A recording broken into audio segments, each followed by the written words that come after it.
नबी या अय्युहल्लज़ीना आमनू सल्लू अलैहि वसल्लिमू तस्लीमा।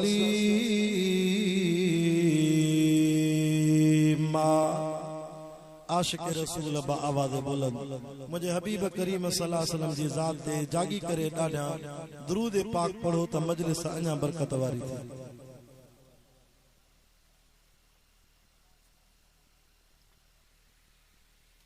अल्लाहुम्मा सल्लि अला मुहम्मदिन नबील उम्मी वाला आलिही वसल्लिम तस्लीमन दाइमन अबदन अबदा।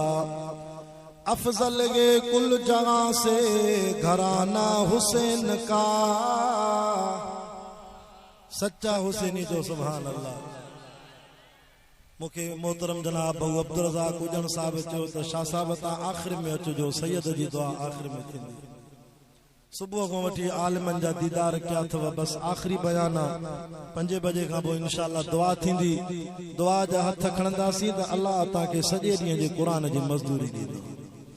अफजल गे कुल जहां से घराना हुसैन का, नबियों का ताजदार है नाना हुसैन का।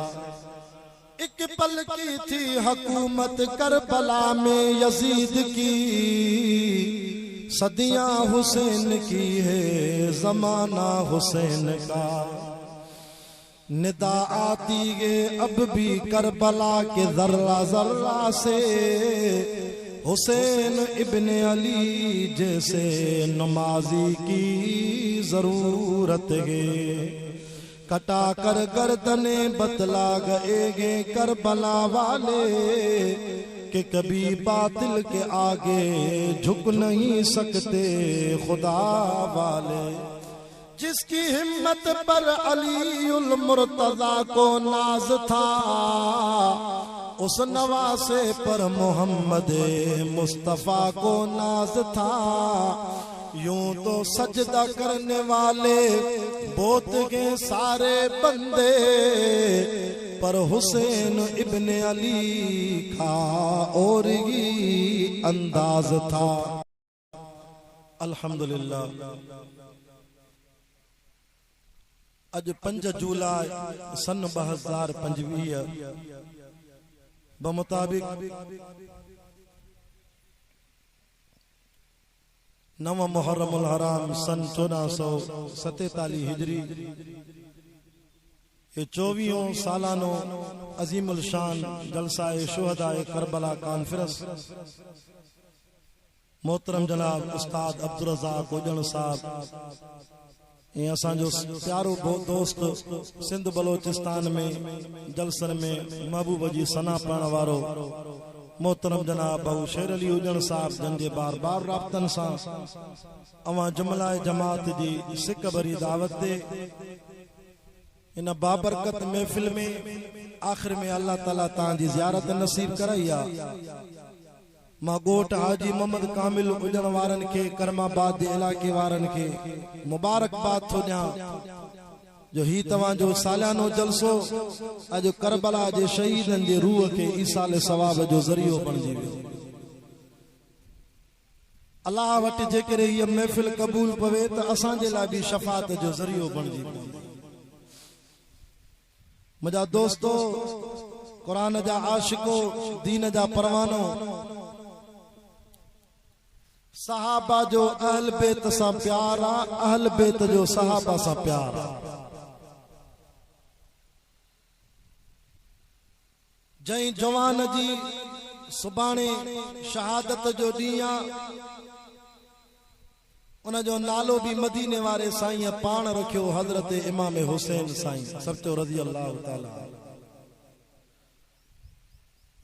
अञा जाया ही ना आहिनि। अम्मा बीबी फातिमा ज़हरा जे पेट मुबारक में होया, बतन मुबारक में आ त अम्मा उम्मे फजल आई। अल्लाह जा रसूल करीम सल्लल्लाहु अलैहि वसल्लम मां रात अजीब ख्वाब लदो आ। अम्मा साइण वो ख्वाब बुधाए थी, रोए भी थी छो त खतरनाक ख्वाब आ। मुझे साईं फरमायो उम्मे फजल बुधाए मां महबूब मुस्तफा ख्वाबन जा ताबीर भी जानी दवा। अम्मा साण चेती साईं मां रात निंड में दिसा पई त तवां जे नबूवत वारे पाक जिस्म मुबारक मो गोश्त जो टुकड़ो के शख्स कटे मुझी झोल में उछलायो आ। अरे वा अम्मा यो ख्वाब थी बुधाए करमाबाद वारो मदीने वारो साईं मुस्कुराए। अम्मा रोए पई महबूब मुस्कुराए पे तरी चोंदो आ त ख्वाब हिकड़ा हुंदा वरी ताबीर उनन जा अजीब हुंदा। ता भी ख्वाब दिसो हर के न बुधाईंदा बरकत हली वेंदी आ। ख्वाब जो ताबीर के वडन बुजुर्गन आलिमन को वठंदा कयो जेके जाणन भी सही। मुझे साईं फरमायो उम्मे फजल रो न डाडो भलो ख्वाब लदो थी। साईं ए त खौफनाक ख्वाब अल्लाह अवां जे नबूवत वारे जिस्म मुबारक जी हिफाजत करे। पाण फरमाना न उम्मे फजल न ख्वाब जो ताबीर इयो आ अन करीब मुजी लाडली न्याणी खातूने जन्नत अली साईं जी रानी इमाम हसन जी जीजल अमर बीबी फातिमा ज़हरा रज़ी अल्लाह ताला अन्हा जेंजे बतन मुबारक में हमला अन करीब मुजी फातिमा जे पेट मो जेको पार जमंदो वो मां मोहम्मद जे जिगर जो टुकड़ो हुंदो वो उम्मे फजल तुजी झोल में परवरिश कंदो। ख्वाब त ॾाढो भलो आ। अच्छा अम्मा खुश थी वई। साईं ये बशारत त ॾाढी भली आ जो मुजी झोल में अवां जो नवासो पे परवरिश करे। करमाबाद में तालके नवां जे न ठेड़ीअ जे इलाके में ज़िले खैरपुर में तवां भी अस्पताल में तवां जी विलादत थी या घर में तवां जायो तवां असांजूं दायूं अवां जे इलाके जूं हाँ साईं या अस्पताल में को बार जमे तो नदी दाई नर्स थी थे। अचो शुहदाए करबला कॉन्फ्रेंस में अचण वारो अजी न बरकत भरी महफिल में तवां के मां इमाम हुसैन जी दाई बुधाया तवां जो ईमान ताज़ो थी वेंदो। इमाम हुसैन जे जमण जे वक्त बीबी फातिमा ज़हरा जी दाई केड़ी थी जेका जे बार यो जाणायो। ये गालियों असांजा ज़ाकिरीन हज़रात बुधाइन ही नथा जे बुधाइन तो झेड़ो ही टरी वने त साहब अहल बैत जो पाण में केडो प्यार।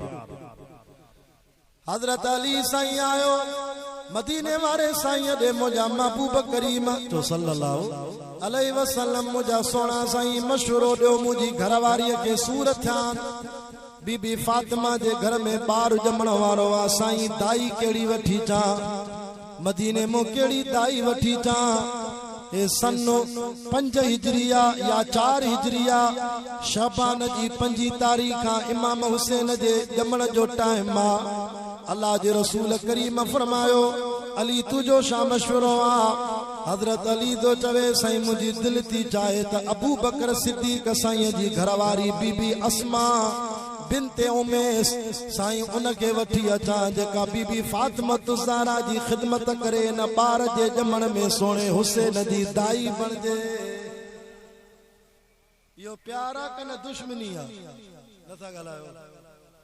तवां जे घर में बार जमण जो टाइम थे त तवां बबर ले तो या ठेड़ी मां दुश्मन जी घरवारी वठी इंदो चंदो न साईं मता बार के हिकड़ो मटो दे जमण सा बार मरी न वने या मुजी माई के तकलीफ न दे। दुश्मन जी घरवारी शो अचे जेको सजण होजे दाई भी हुआ होजे जेका सजण होजे बार जी भी त माई जी भी उहा वठी अचा त हजरत अली साईं इमाम हुसैन जी विलादत में दाई थो बणाए अबू बकर सिद्दीक जी घरवारी। सुभान अल्लाह डरी जेके गाल वणे वो सुभान अल्लाह। ये गालियों असां जे किताबन में भी लिखल हुनन जे किताबन में भी लिखल पर बुधाइन नथा जे बुधाइन त झेड़ो ही करी वने। मुझे महबूब फरमायो अली अबू बकर सिद्दीक जी घरवारी बीबी अस्मा बिनते उमैस मां रसूलुल्लाह के भी कबूल आ वठिया और खबर थी या बीबी अस्मा अग में केर हुई या बीबी अस्मा तारीख जा किताब खोल त हजरत अली साईं जे भा हजरत जाफर तैयार जे निकाह में हुई। हजरत जाफर तैयार हजरत अली साईं जो भाव छा थींदो आ ॻाल्हाईंदा हलो त ॻाल्हि खुले। अली साईं जो भाव इया माई बीबी अस्मा पहिरों अली साईं जे भा खे ॾिन लगी उन जे निकाह में हुई। पोइ हिकड़ी जंग में हजरत अली साईं जो भा जाफर तैयार रज़ी अल्लाह ताला अन्हु शहीद थी वियो त इया बीबी अस्मा बेवा बणजी वई। इद्दत जा ॾींहं पूरा पई करे 4 महीना 10 ॾींहं मुड़स जे मरी वञण खां पोइ शहादत खां पोइ जॾहिं अम्मा साण जा बीबी अस्मा जा ॾींहं पूरा थिया हजरत अली तो फरमाए मां पंहिंजी भाॼई जी शादी कराईंदुमि। अल्लाह जे रसूल करीम सल्लल्लाहु अलैहि वसल्लम जो प्यारो असाबी जंहिं पंहिंजे कुलनि ते मदीने वारे साईं जी नबूअत जो पार खणी 5,500 फुट जो जबल पार करायो। हजरत अली तो चवे अमीरुल मोमिनीन अबू बकर सिद्दीक साईं तव्हां राज़ी थियो त मां भाॼे जो निकाह तव्हां सां कराया। कोई भी माण्हू पंहिंजी भाॼे दुश्मन खे चवंदो न हे बाक़ी हे त मुंहिंजो दुश्मन आहे हिन खे भाॼे कीअं निकाह में ॾींदुसि त पंहिंजी भाॼे माना जाफर तैयार जी घरवारी बेवा बणजी वई। अबू बकर सिद्दीक खे सोनो अली रिश्ते में दे थो पंहिंजी भाॼे जो निकाह सोने अबा बकर सां कराए थो। इहा ई औरत वरी अबू बकर साईं जे निकाह में आई जाफर तैयार जी घरवारी अलीअ जी भाॼे वरी इहा ई मुंहिंजे इमाम हुसैन जी दाई थी। चइबो त माना साहब अल बि त पाण में ठहियल हा सेठ हा हिक ॿिए जा सजण हा दुश्मन न हा। ऐं तारीख़ जा किताब इहे बि ॻाल्हि लिखनि था इमाम हुसैन जी अम्मड़ अम्मा फातिमा ज़हरा रज़ी अल्लाह ताला अन्हा नबी सल्लल्लाहु अलैहि वसल्लम जे बुरके मटाइण साईं जन दुनिया छॾे विया त कुल 6 महीना ज़िंदा रही। घणा महीना 6 महीना ज़िंदा रही।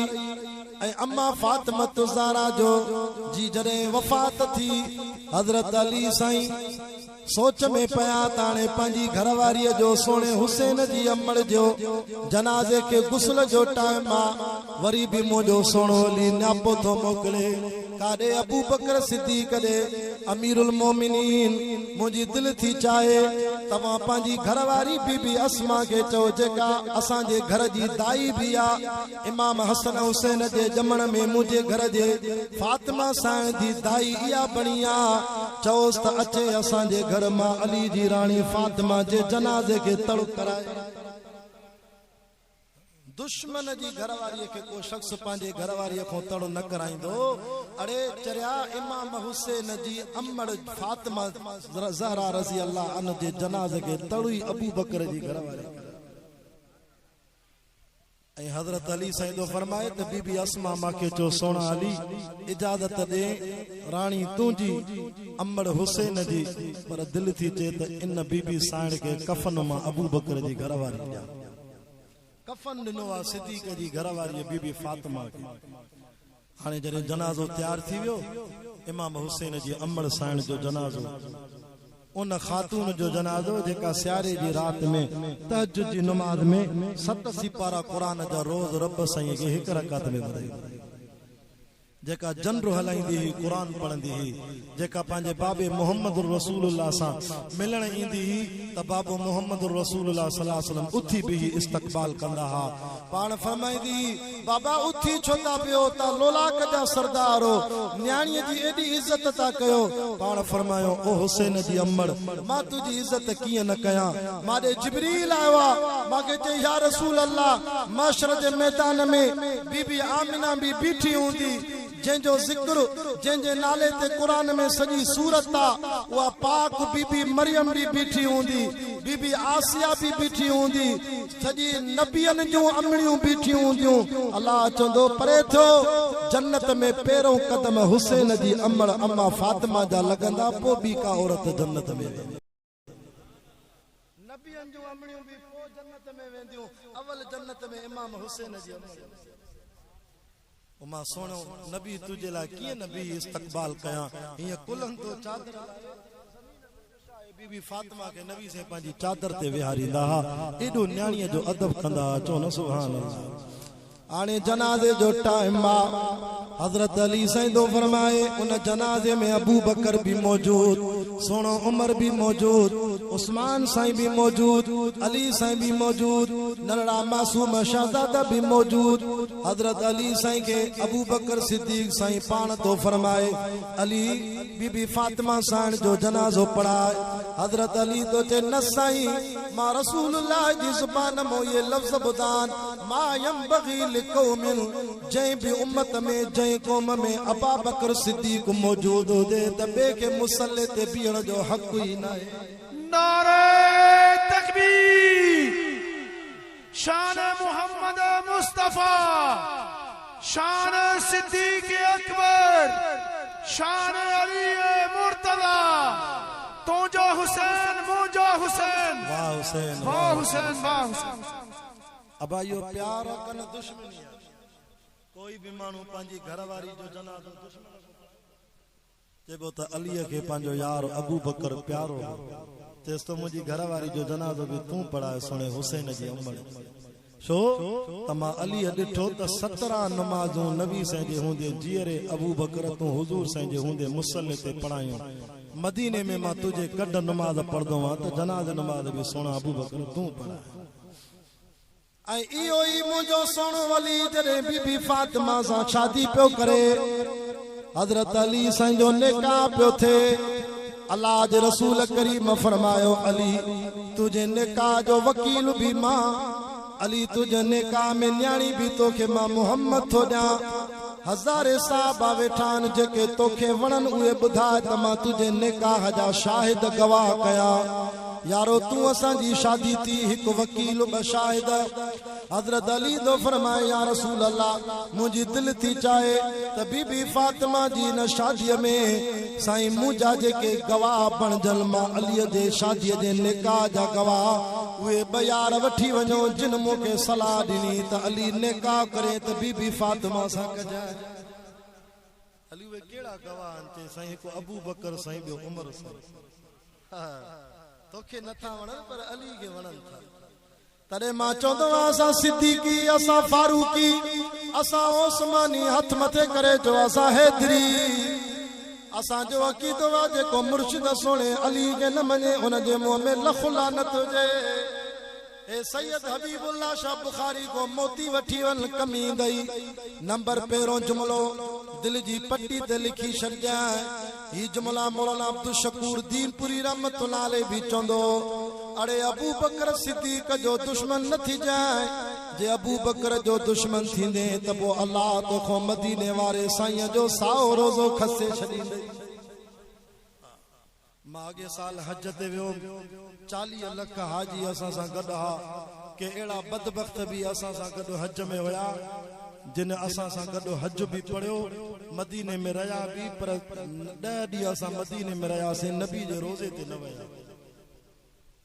नबी जे रोज़े ते न विया। अरे तव्हांजो हज कहिड़ो थींदो साईं जे रोज़े ते नथा हलो ते इते ॿ यार सुता पिया आहिनि इहे असांखे नथा वणनि असां छो वञूं सलाम। मां चम खुदा तव्हांजो हज ई क़बूल न कंदो। अल्लाह अकबर कबीरा। हालांकि मदीने वाले साईं जे रोज़े में जेके यार सुता पिया उहे जीअरे जन्नत में सुता पिया। सुभान अल्लाह डरिया मां बैन बैती व मिंबरी रौज़तुम मिन रियादिल जन्ना। पाण फरमायो मुझो साओ रोज़ो ऐं मिंबर जो विचो हे रियाजुल जन्नत जो टुकड़ो जे इते नमाज पढ़ी ॼण जीअरे जन्नत में नमाज पढ़ी आहे। जेको सुभान अल्लाह चवे अल्लाह करियो साओ रोज़ो ॾिसी अचे। ही पखो हले तो सैयद हबीबुल्लाह शाह के हवा लगे थी पर इन पखे जी हवा स्टेज ते मूसा गडी अच्छी दाढ़ी वारा बुजुर्ग वेठान। हेडो बाऊ असांजो दोस्त मोहरम अली मितलो सा वेठो आ इनन के भी हवा लगे थी। असांजो अकीदो आ नबी से जे रोज़े ते कलाक 70,000 मलाइक सुबह जो अचन था सिजल थे तई सलाम था पढ़न वरी सिजल तो वरी 70,000 मलाइक ॿिया था अचन सुबह जी आज़ान तई सलाम था पढ़न। जेके हिकु दफ़ो अचन था वरी क़यामत ते उन्हनि खे वारो नथो मिले। अरे इन साए रोज़े ते 12 इमामन सलाम पढ़िया हसन हुसैन सलाम पढ़िया पखी भी कबूतर भी सलाम था पढ़न, फरिश्ता भी पढ़न था, जेके एक दफो पढ़न था वरी क़यामत ते उन्हनि खे वारो नथो मिले। आसे मदीने जा जिन्न भी पढ़न था, इंसान भी पढ़न था। हे सैयद जे हथ में कुरान आ, रब तो फरमा 22 सिपारे में इन्नल्लाह व मलाइकतहू युसल्लूना अलन नबी। इन साए रोज़े ते सॼी कायनात दरूद सलाम पढ़े, पर मां कायनात जो रब भी पढ़ंदो आहियां। पोइ जीअं हिन पखे जी हवा सैयद हबीबुल्लाह शाह सां गॾु ॿियनि खे लॻे थी त नबी जे साए रोज़े ते 24 कलाक अल्लाह जे रहमत जी आवाज़ जीअं महबूब मुस्तफ़ा खे लॻे थी त सोने जे भाकुर में अबू बकर उमर सुता पिया आहिनि, उन्हनि खे बि लॻे थी। नारे तकबीर, ताज व तख्त खत्म नबूवत, शान सहाबा, शान अहल बैत।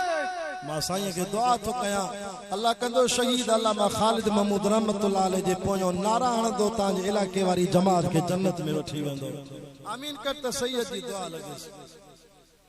सहाबा जो अलबे सां प्यारा, अलबे जो सहाबा सां प्यारा। अचु त इन प्यार जी बि झलक ॿुधायां। अबू बकर सिद्दीक़ साईं रज़ी अल्लाह अन्हु जॾहिं खिलाफत ते वेठा, जागो था जे गर्मी घणी थी वई आहे त दुआ घुरा या 2 मिनट हलो। अबू बकर सिद्दीक़ साईं जॾहिं खिलाफत ते वेठा, हज़रत ख़ालिद बिन वलीद जंगियूं कयूं। फरमाइंदा यमन जे मुल्क जे परियों निकिरी वियो, गनीमत जो माल आयो, पैसा भी आया।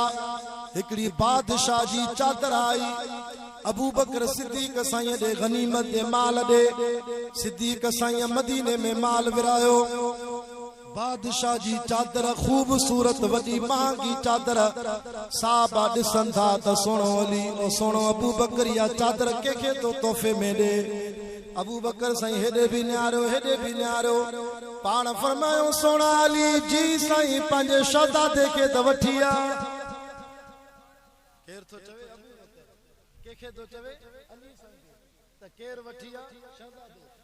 शहज़ादो वठी आ, माना इमाम हुसैन खे वठी। साहब वेठा आहिनि, जिन लड़ाई कई मुजाहिद वेठा आहिनि। इमाम हुसैन उन जंग में वयो भी कोन हो, शहज़ादो वेठो ईअं तके अबू बकर सिद्दीक़ तो चे मदीने जी मस्जिद नबी में।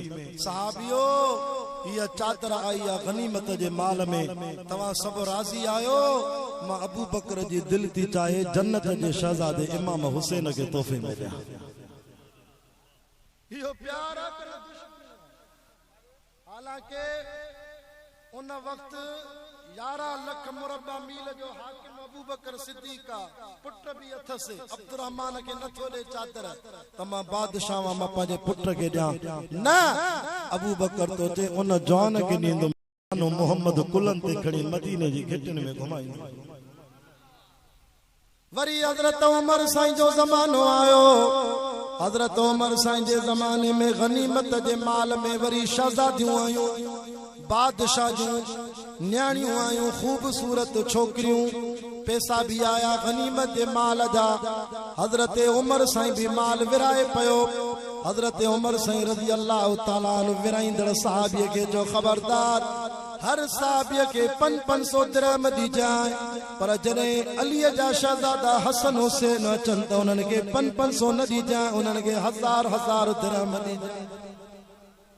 ये सोने उमर जो ज़मानो त पुट तो चवे बाबा 22 लाख मुरबा मील जो हाकिम वज़ीर आज़म अमीरुल मोमिनीन तू आ, मां तुझो पुट शहज़ादो आ। बाबा इंसाफ करना, मुखे देना 1000 दिरहम, मां बादशाह जो पुटा। हज़रत उमर साईं तो चवे अब्दुल्ला नाले पुट के पुट हिनन सां रीस न कंदो कर, तुझे हसन हुसैन जे नाने जहिड़ो तुझो नानो न थी। हसन हुसैन जी नानी अम्मा खदीजतुल कुबरा जहिड़ी तुझी नानी न थींदी। हसन हुसैन जी अम्मा फातिमा जहिड़ी तुझी अम्मा न थींदी। पुट हे शहज़ादा मां उमर के ॾाढा प्यारा थी, मांखे ॾाढा प्यारा थी। असांजी शहज़ादी दुनिया जी आहे, जन्नत जा शहज़ादा थी। शहज़ादनि जूं न्याणियूं शहज़ादनि के निकाह में ॾिबियूं। ओ सोना अली जी साईं पंहिंजा शहज़ादा वठी आ। हसन हुसैन आया, मुंहिंजो सोनो उमर तो फरमाए अली इन्हनि जो निकाह पढ़ा।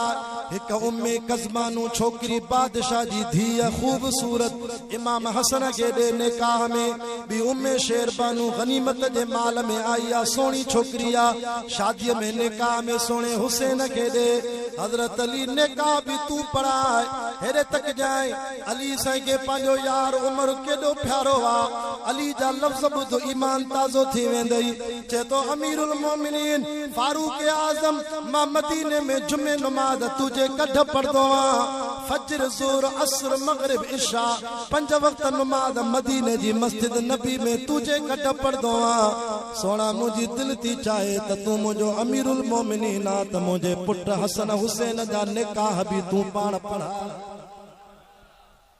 नारे तकबीर गली गली नगर नगर उमर उमर उमर चमन चमन गली गली अली अली अली अली नारे तकबीर शुहदा करबला जिंदाबाद शुहदा करबला जो नारो लगो आखिर में कुछ करबला ते भी अचा तो चो सुभान अल्लाह आवाज सोने उमर जे नाले में अखर घणा पता गलायो घणा 4 न ये 4 इन करे तो चवे छो त चैन जो नौकर तेरी इश्क में निकरियो 4 बाकी उमर जे नाले में अखर केड़ा केड़ा आइन मीम रा उमर जे लफ्ज में ही वाह जो इशारो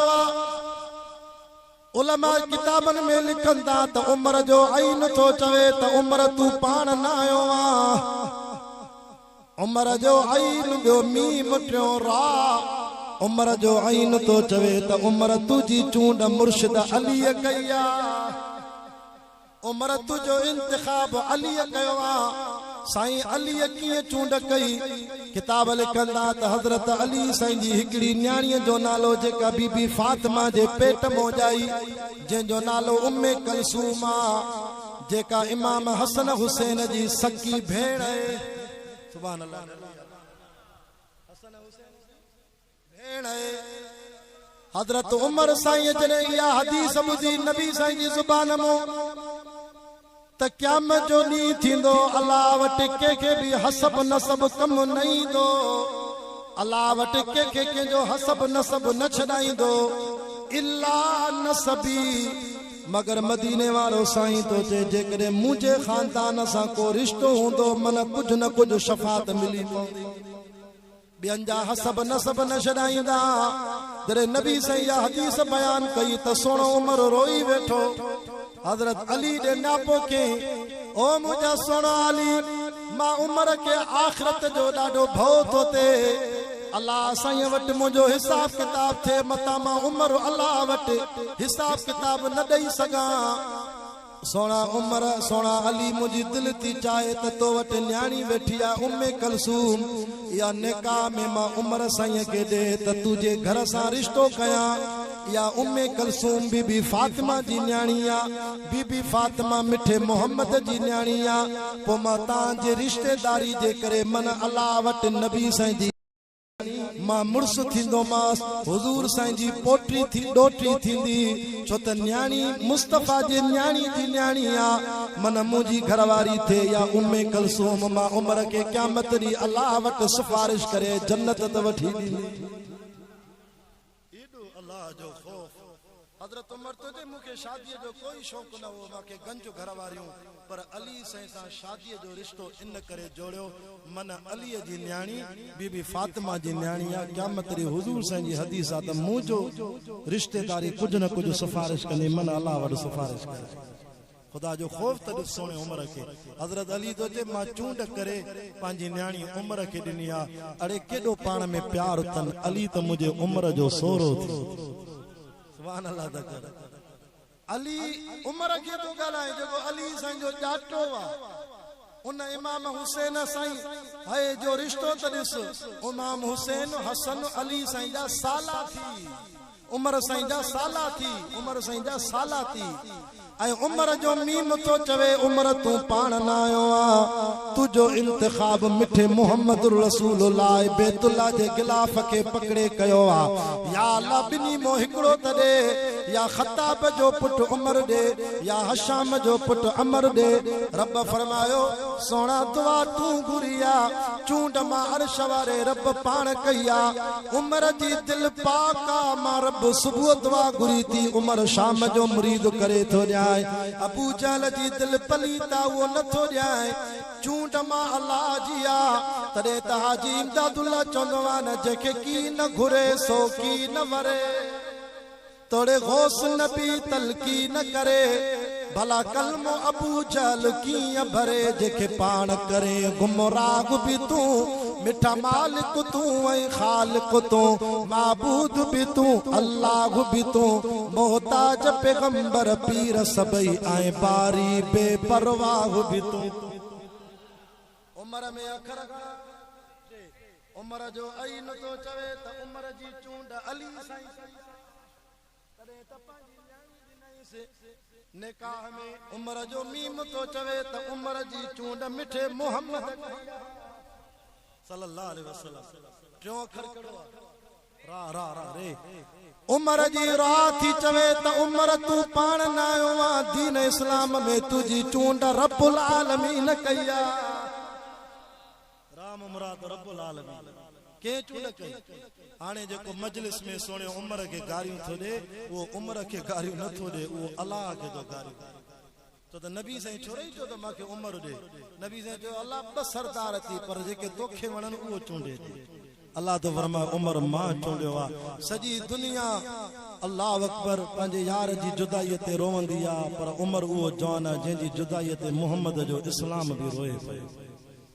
अचुताणे आखिरी गाल बुधाया करबला जे मंजर जी पंज थी विया आहिनि सवा पंज थिया अथनि। मुंहिंजो आखिरी ॻाल्हियूं तवजो करबला जे मैदान में जने सोने इमाम हुसैन जी शहादत थिए थी त उन ॾींहुं जुमो हो। जुमे जो ॾींहुं हो पाण मैदान करबला में अचण खां अॻु में घर वारनि को मोकिलाइनि था। बीबी ज़ैनब साण बीबी सकीना ऐं जेके भी खीमे में का शहीद जी अमड़ का शहीद जी भेण का शहीद जी हाँ सही पुफी का शहीद जी मामी का चाची सभिनी को मोकिलाइनि था।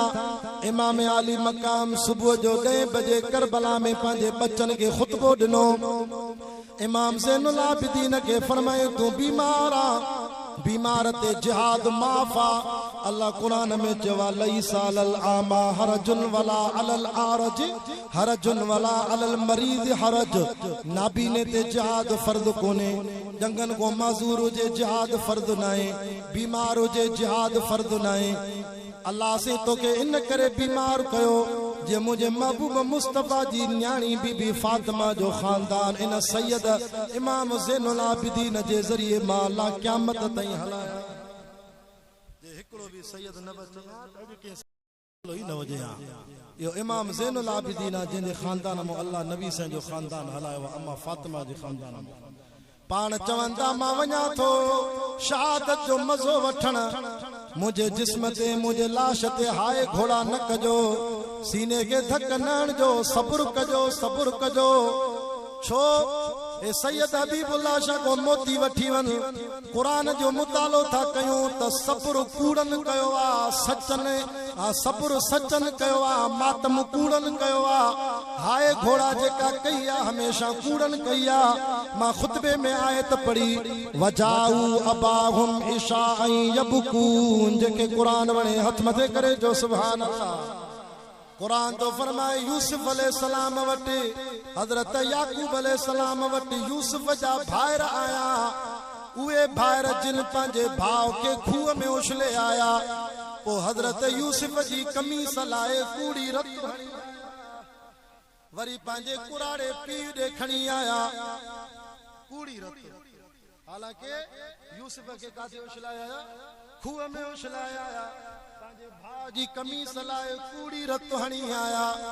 ऐ पो कुरान तो फरमाए वजाऊ अबाहुम इशा यबकून रात जो सोमानी जो आया हाय घोड़ा सीने के धक हणदा आया पिटको कंदा आया।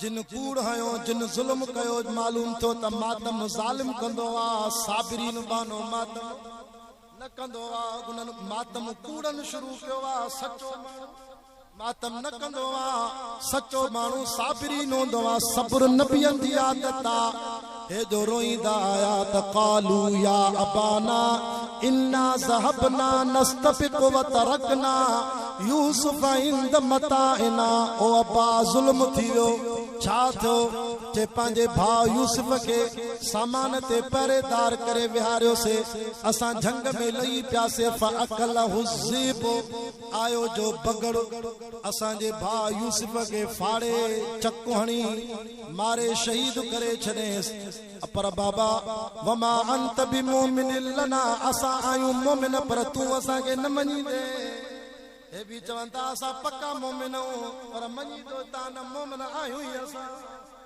वमा अंत बिमुमिन लना वलौ कुन्ना सादिकीन असां सच था ॻाल्हायूं हज़रत यूसुफ अलैहिस्सलाम जे पीउ याकूब जॾहिं उहा कमीस ॾिठी त हैरान थी वियो पुटनि खे चवे तो वाह जो इहो बगड़ अलाए कहिड़ी यूनिवर्सिटी जो पढ़लो वॾो होशियारो जो मुंहिंजे पुट खे चकु हणी खाधे बि सयूं पर कमीस खे त को कपिड़े खे पाराइण खे त फाटल को हिसो ई न आहे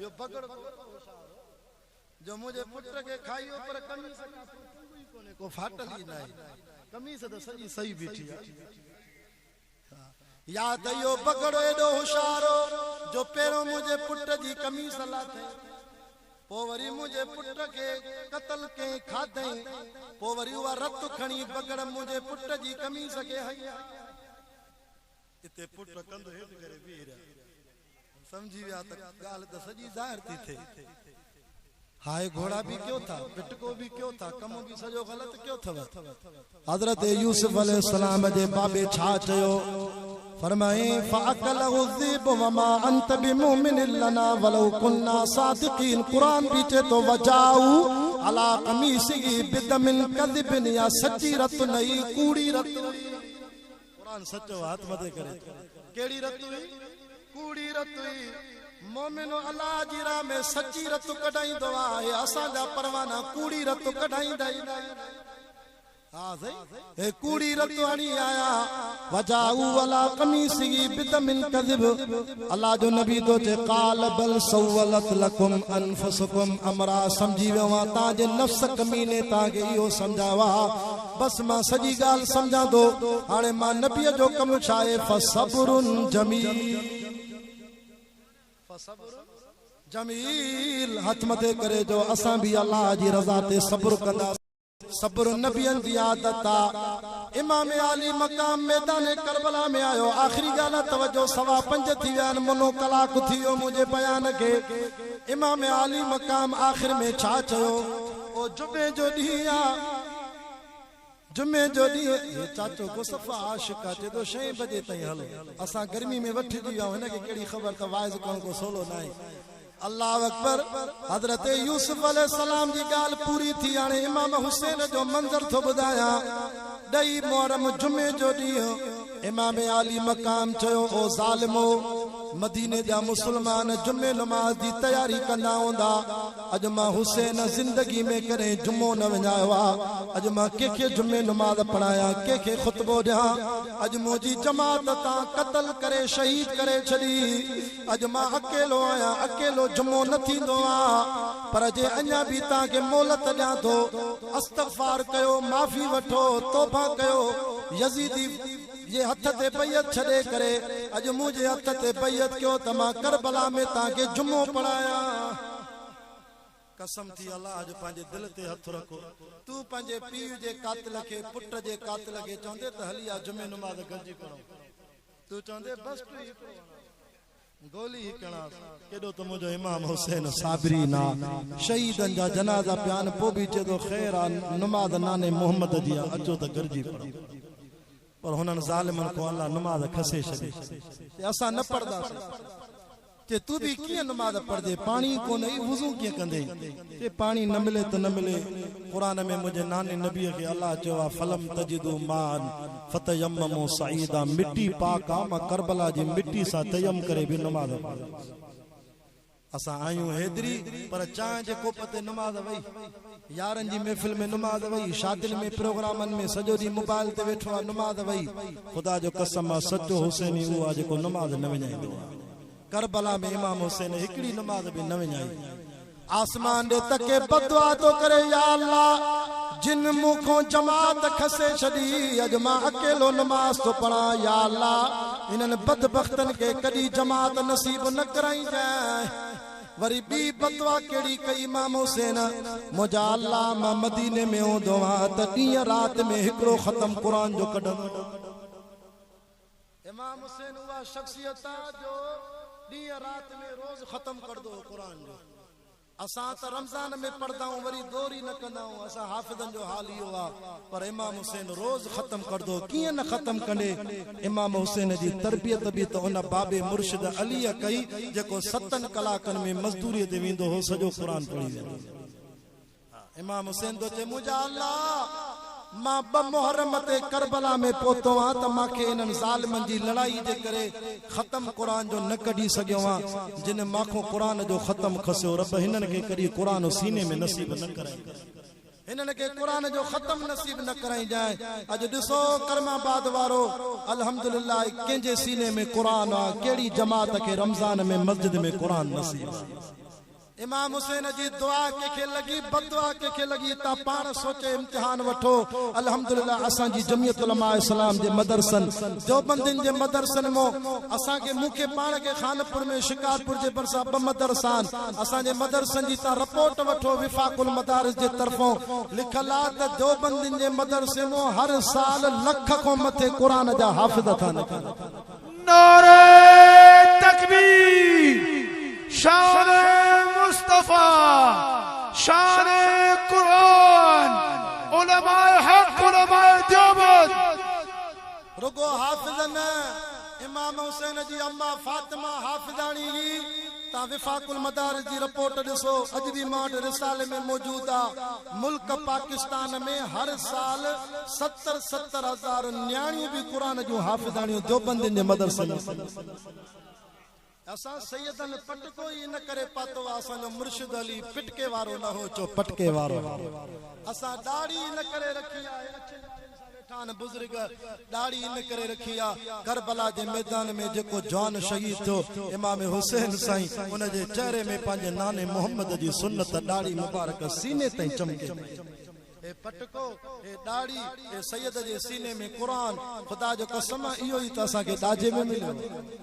करबला जे वाक़े में सबक इहो अथव त सैयदन सजदो न छॾियो, बीबिन पर्दो न छॾियो। सही तो चवां ग़लत तो चवां? तां भी चो सजदो भी न छॾींदासीं, पर्दो भी न छॾींदासीं। हाणे भाऊ मोहर में ॿुधायो त साईं कल वॾियूं बेपर्दा औरतूं वयूं। मां चयो तॾहिं त इन्हनि खे सोणो उमिरि वणे ई नथो, छो त पर्दो मिलियो ई फारूक आज़म उमिरि जे सदके। पर्दो मिलियो उमिरि जे सदके, तॾहिं त बाज़ारी औरत सोणे उमिरि खे गारी घट वध गालाईंदी आ। पक्की मोमिनाणी हयादार जेका घर में पर्दे सां वेठी आ, उहा मुझे उमर फारूक सां प्यार कंदी आ। ऐं टी गाल हज़रत इमाम हुसैन टी भी बदुआ कई। केड़ी? या अल्लाह जिन माखो पंहिंजो नानो मोहम्मद जो रोज़ो जुदा कयो, माखे मदीनो खसे खत लिखी हिते कूफे में घुरायो। अल्लाह इन्हनि कातिलन के इन्हनि जी औलाद के मुझे नाने मोहम्मद जो रोज़ो नसीब न कराई। हाणे ॾिसी छॾो त इहे टई बदुआ कंहिंखे लॻलनि। तव्हांखे मुबारक तो ॾियां सच्चा हुसैनियो, रोज़ो भी तव्हांखे नसीब, कुरान भी तव्हांखे नसीब, हुसैन वारी नमाज भी तव्हांखे नसीब। अल्लाह ताला मुंहिंजो वेहणु क़बूल फरमाए, अल्लाह तव्हांजो ॿुधणु क़बूल फरमाए, अल्लाह साईं हिन जलसे खे पंहिंजी बारगाह में मक़बूल ऐं मंज़ूर फरमाए। मुंहिंजा शाम जा 5:15 थी विया आहिनि, 5:30 थियण वारा आहिनि। मुंहिंजा अल्लाह सॼो ॾींहुं हीअ कॉन्फ्रेंस हली आहे। जेके मोती सम्झाया अल्लाह मुसलमाननि खे सम्झ नसीब फरमाए, हिननि ॾींहंनि जे ख़राफ़ात खां असांखे बचाए। भाऊ अब्दुल रज़ाक हुजण साहिब सां हिन जलसे में जिन भी ताउन कयो, अल्लाह उन्हनि जे ताउन खे क़बूल ऐं मंज़ूर फरमाए। या अल्लाह, या अल्लाह असांखे क़यामत जे ॾींहुं असांखे पंहिंजे नाने इमाम हुसैन जे हथनि सां जन्नत जा जाम नसीब फरमाए। इमाम हुसैन जे नाने हुजूर साईं जे हथनि सां हौज़े कोसर जो पानी नसीब करा। मुंहिंजा अल्लाह इन गोठ के आबाद फरमाए, मस्जिद के आबाद फरमाए। गर्मी में वेही कुरान बुधो थऊं, इमामन अहल बेतन और सहाबा जो शान बुधो थऊं। अल्लाह इन्हनि खे कब्र वारी गर्मी को बचाए, महशर वारी गर्मी को बचाए। अल्लाह असां खे हलाल एतिरो ॾे जो असां हराम जे वेझो न वञूं। मुझा अल्लाह जिन जी औलाद मदरसन में पढ़े थी, अल्लाह उन्हनि खे हाफ़िज़ आलिम बनाए। मुझा रब साईं अमड़ियूं न्याणियूं जेके घर में कुरान ॿुधनि पियूं, जिन आलिमनि जी ख़िदमत कई, अल्लाह उन्हनि बे औलादनि खे बि नरीना साले औलाद ॾे। जिन जे घर में न्याणियूं वेठल आहिनि उन्हनि जा रिश्ता आसान फरमाए। जिन नौजवाननि जूं शादियूं न आहिनि थियल उन्हनि जूं शादियूं बि आसान फरमाए। मुझा अल्लाह ओ मुझा अल्लाह घुरणु नथो अचे, अण घुरियो नसीब फरमाए। माखों वधीक परहेज़गार वेठा थी, अच्छे ॾाड़नि वारा वेठा थी, ए मदरसन जा तालिब नबी सन जा मेहमान वेठा थी। अल्लाह इन्हनि जे सदके असां सभिनी खे माफ़ फरमा, असां सभिनी खे माफ़ फरमा। मुझा अल्लाह कब्र जो अज़ाब बरहक आ। मुझा अल्लाह ये असांजी कचड़ी खल जहन्नम जी सही कब्र नांगन जो घर आ, कब्र जीतन जो घर आ, कब्र ऊंधाई जो घर आ। हजरत उस्मान के जियरे 8 दफा जन्नत जी खुशखबरी ॾिनई, वो भी हयादार साहबी मदीने जे कब्रिस्तान में रोए थो। हजरत उस्मान को पुछंदा छो थो रोई, कि ख़बर न आहे त कब्र अलाए जन्नत जो बाग थींदी, अलाए जहन्नम जो खॾो थींदी। मुझा मौला हिते त पखे को सवा सुम्ही नथा सघूं, एसीअ को सवा रही नथा सघूं। कब्र में के ऊंधे हूंदी न बिजली। या अल्लाह जीतन जो घर, नांगन जो घर, अल्लाह असांजी कब्र रोशन कजाए, असांजी कब्र रोशन कजाए।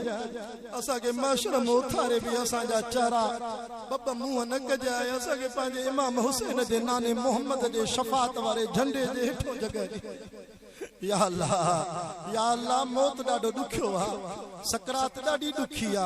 हाणे त हार्ट अटैक आम थी वई आ, ईअं त माण्हू मरनि ख़बर ई नथी पवे। मुंहिंजा मौला असांखे ओचिते मौत खां बचाए, या अल्लाह ओचिते मौत खां बचाए। जेकॾहिं पाण ॾे घुराए त ॿिए जो मोहताज न कजाए। या अल्लाह अहिड़ी बि उमिरि न ॾिजाए जो औलाद बि ज़लील थी वञे। असांखे अहिड़ी बि हयाती न ॾिजाए जो ॿियनि जो मोहताज बणाए। पर जॾहिं बि पाण ॾे घुराए त को कलमे ईमान सां घुराए। असांखे कलमे ईमान सां घुराए। ओ मुंहिंजा रब करीम, असांजी सॼी ज़िंदगी असांजूं अखियूं गुनाहनि में, असांजा कन गुनाहनि में, असांजे जिस्म जे उज़वन गुनाहनि जूं लज़तूं वतियूं, वो भी पर्दे पनाह में तू असांखे रखियो आ। माण्हुनि जे आॾो बुज़ुर्ग बणायो थी, असांजी असली हालत जी तोखे ख़बर आ। ओ मुंहिंजा मौला असांखे माण्हू जमात जे आॾो ज़लील न कजाए, महशर में बि असांखे साहबा जे आॾो ज़लील न कजाए। मुंहिंजा अल्लाह सभिनी भुललनि खे बि हिदायत नसीब फरमा, सभिनी के साहबा अहल बैत जो गुलाम बनाए। आखिरी वक्त हो जे त ईमान कामिल सां, एहसान कामिल सां, इस्लाम कामिल सां असांजो खातिमो कलमे ईमान सां नसीब फरमा। अल्लाहुम्मा आति नफ्सी तक़वाहा व ज़क्किहा व अंत खैरु मन ज़क्काहा अंत वलियुहा व अंत मौलाहा। अल्लाहुम्मा रब्बना आतिना फिद दुनिया हसना व फिल आखिरति हसना व क़िना अज़ाबन नार व क़िना अज़ाबल क़ब्र व क़िना अज़ाबल हशर व क़िना अज़ाब सकरात व क़िना अज़ाब यौमिल मीज़ान। इन जलसे में जिन इंतजामिया ताउन कयो, बहु फरमान अली तमाम सोनो इको साउंड हलाई। अल्लाह इन सभिनी जे रोज़ी में बरकत फरमाए। अल्लाह अल्लाह सभिनी जी रोज़ी में बरकत फरमाए। व सल्लल्लाहु तआला अला रसूल खैर खल्क़िही मुहम्मद व अला आलिही व असहाबिही व अहले बैतिही अजमाईन सुम्मा अजमाईन बिरहमतिका या अरहमर राहिमीन। ला इलाहा